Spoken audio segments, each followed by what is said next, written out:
Hey everyone, George here, the Disney family man. I thank you for joining me once again.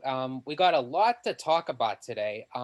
This is the first video of many that's going to be released over the next week or so. And of course, with so much going on in the Disney community and the Walt Disney Company, I can't talk about this stuff alone. So I have a very good friend of mine, also a good friend of the channel. I have Orange Grove 55 on. Hey, how's it going? Hey, George, thank you for having me on again, buddy. I appreciate it. Not a problem, anytime. Before we get into it, can you tell the viewers where they could find you? Because you got a lot of good content yourself. Oh, thank you. I appreciate it. Yeah, you can find me on YouTube, Orange Grove 55. I do a lot of Disney news, rumors, speculation in regards to the parks, but I also dive into like the streaming and the film side as well. Occasionally, I'll do a video on Universal, occasionally, but I do throw those in there every now and then. But yeah, Orange Grove 55 on YouTube. Perfect. So let's not waste any more time. Let's just dive right in because we got a lot to talk about today. So I thought the first topic we could talk about, it's kind of it ties into a lot of other stuff, but I would love to talk about the Yeti, not the Yeti for the Matterhorn, but the Yeti for Expedition Everest at Animal Kingdom.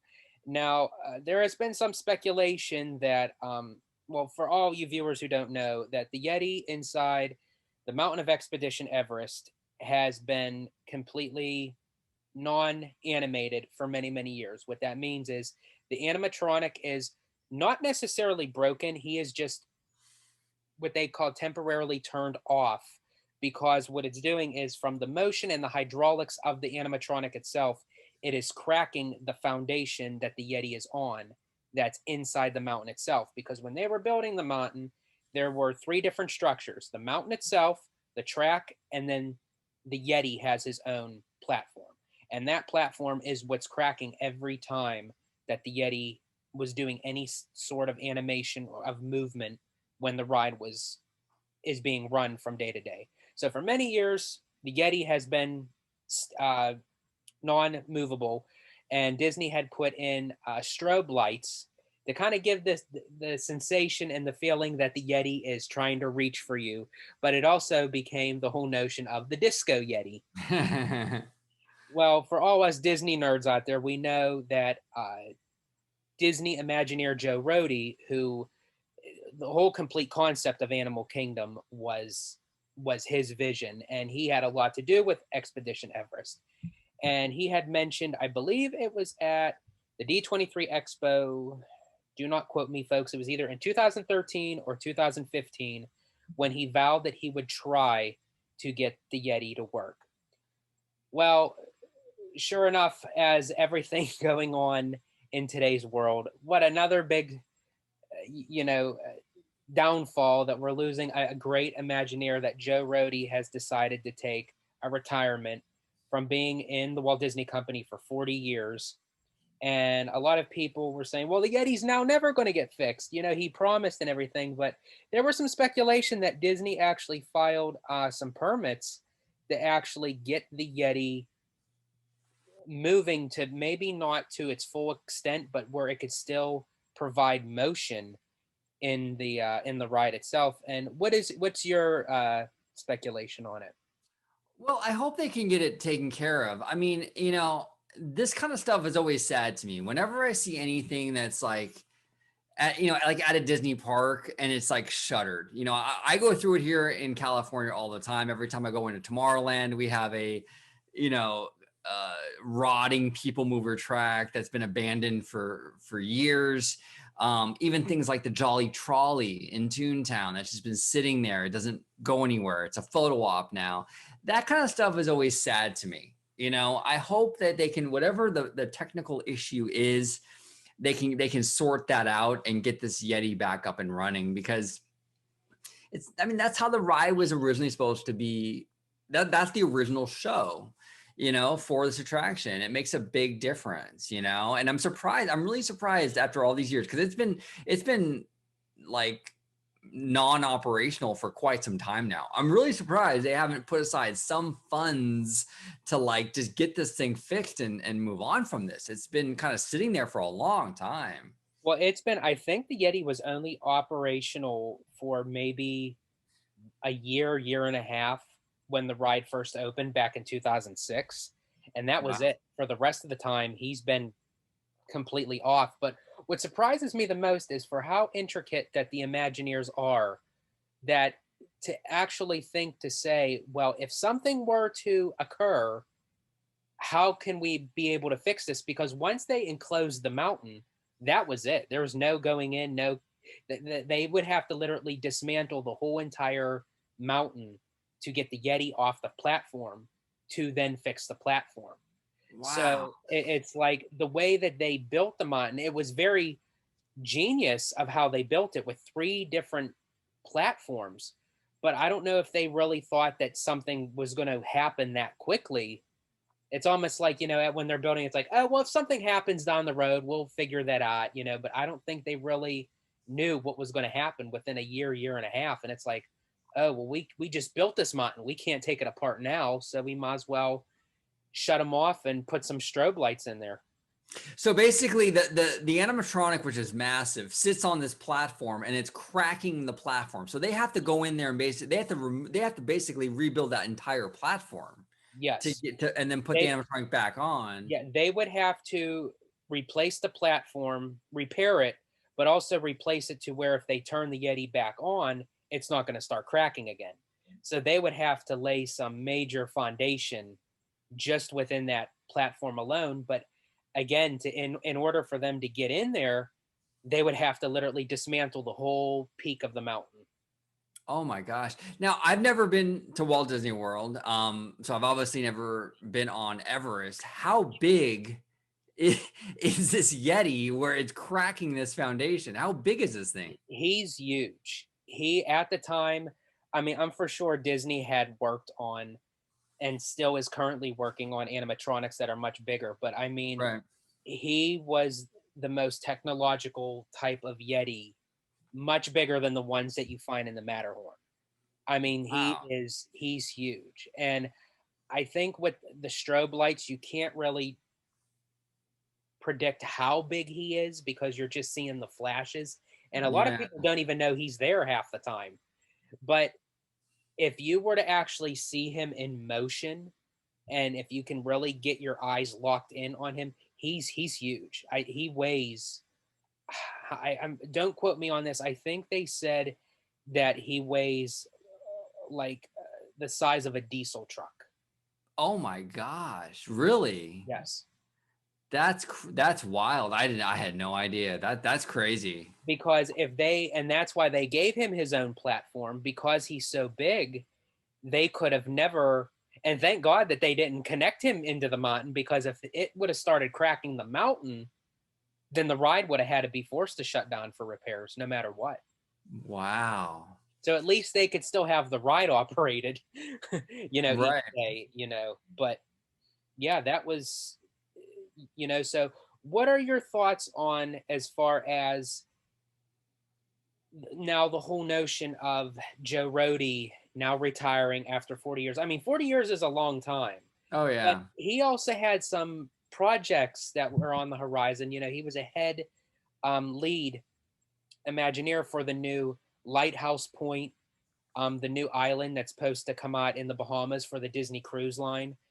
When the three new ships come out, he was working on that, and I'm for sure he was probably working on some new expansions for Pandora, the world of Avatar, and he had a lot of projects. I'm assuming that are in place now, but and I believe I'm quoting him when he said, "I would like to quit now while I'm ahead before any other major projects come forth." And that kind of surprises me because that makes me feel that, did he bow out of the Lighthouse Point project? Is he not no longer giving any advice for Animal Kingdom and Avatar? Like, what's your thoughts on it? Well, yeah, I mean, I can't, I don't know for sure, but there's a lot of coincidences here that are kind of ringing a lot of bells, in my opinion.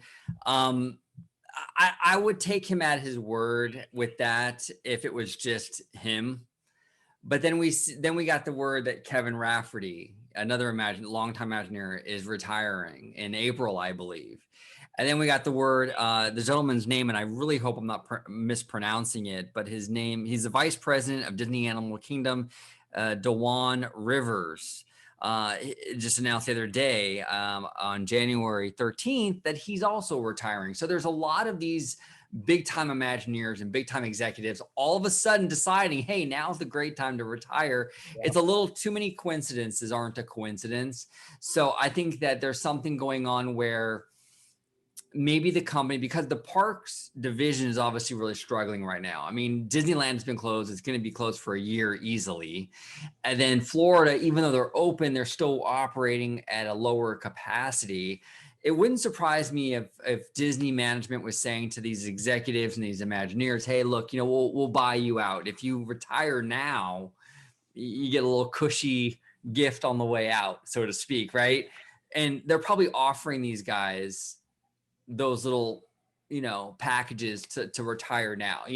Rafferty and Rhodey, they're older. They've probably been looking to get out for a few years now, but there's not a whole lot of projects going forward, and the company's offering them a cushy little deal to move on, so they're all taking it. It's just too coincidental. There's way too many people leaving right now, way too many. Yeah, and all at once too. It's like as soon as one announces, okay, it's this one, then that one, and not that I could really blame them because I mean the state that everything's in, for working that many years with the company, I would want to have a little cushion for the pushing as well.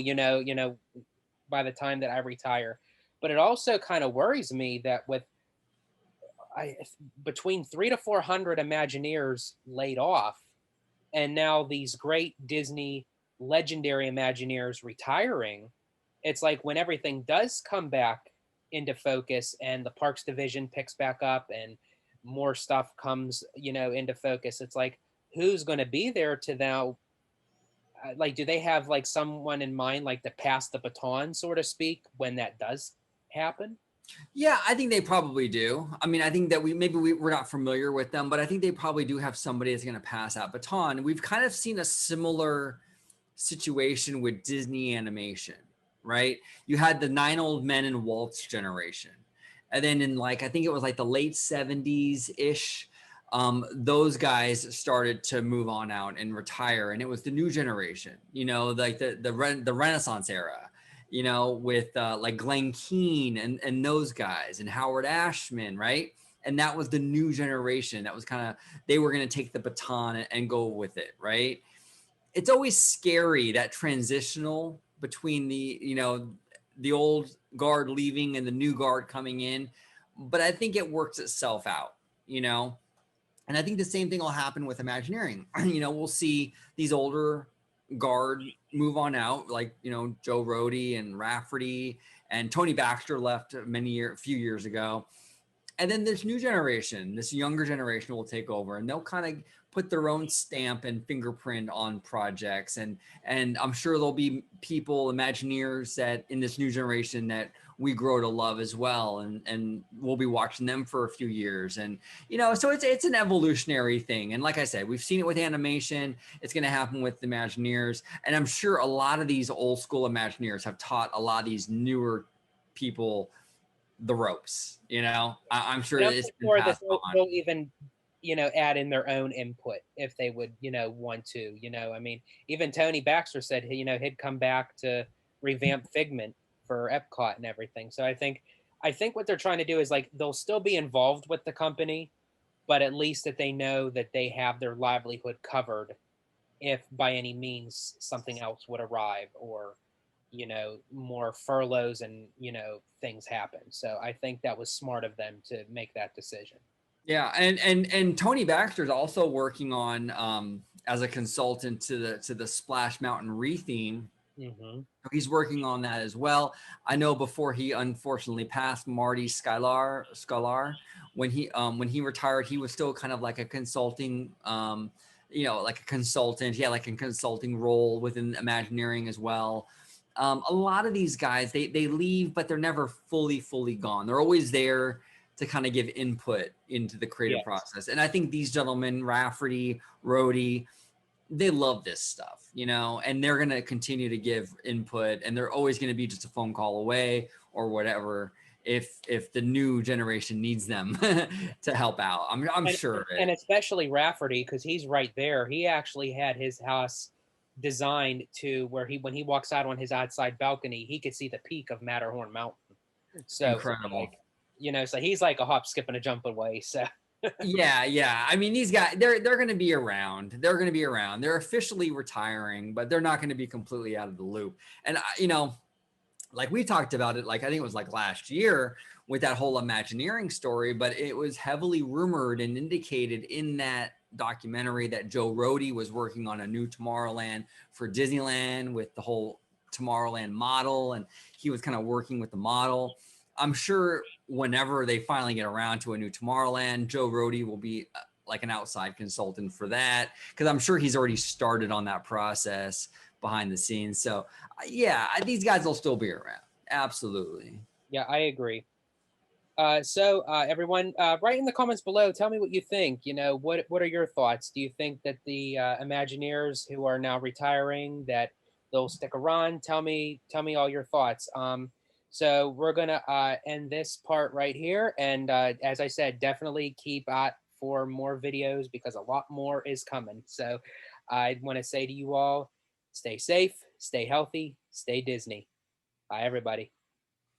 Bye bye.